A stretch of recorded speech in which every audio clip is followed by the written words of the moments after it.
To ensure that TPP is a success, we also have to make sure that all of our people back home understand the benefits for them. That it means more trade, more good jobs, and higher incomes for people throughout the region, including the United States. You can turn back now or learn the stuff they don't want you to know.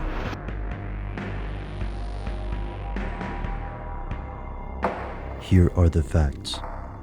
In 2005, countries across the Asia-Pacific region began working on a free trade deal known as the Trans-Pacific Partnership, or TPP. You've probably heard the buzzword free trade before, but for all the mentions this phrase receives in the news, it's often not defined or explained. Essentially, free trade describes the exchange of goods or services between countries without tariffs, quotas, duties, or other constraints. Supporters usually say that free trade allows businesses to expand into new international markets without crippling protectionist taxes. On the other hand, opponents often argue that while free trade may be good for some larger businesses, it spells bad news for the average citizen.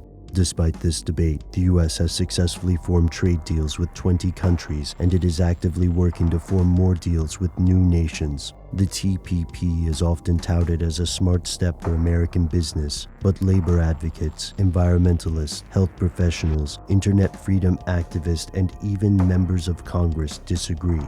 They believe that the TPP is full of dangerous, damaging stipulations about everything from prescription drugs to pollution laws and wages, because the global public, and, in some cases, members of Congress, are only learning about these stipulations through leaked drafts. The TPP, you see, is secret. Here's where it gets crazy.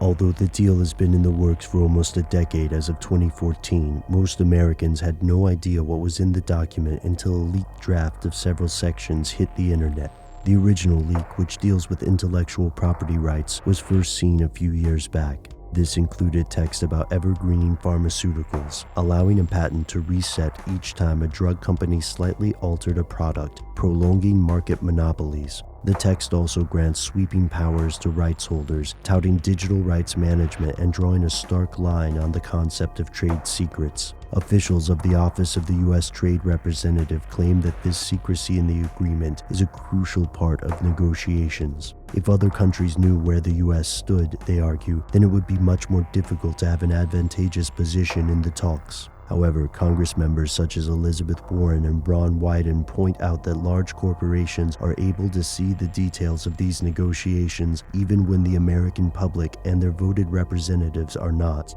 This fuels understandable skepticism among the American public, especially with proposals for corporations to solve disputes via international tribunal rather than by the courts of the relevant country.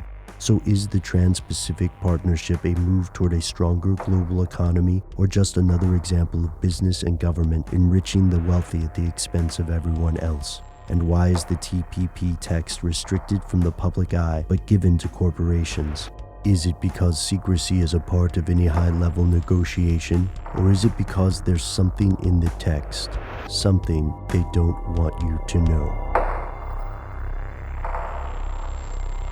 This is not the first free trade agreement that's ever happened. There was something called NAFTA beforehand, CAFTA. Increasingly disillusioned citizens in the US and abroad are starting to believe that the war on drugs isn't about safety or combating addiction at all. You may not have heard of the Finders cult before, and that's probably how they like it.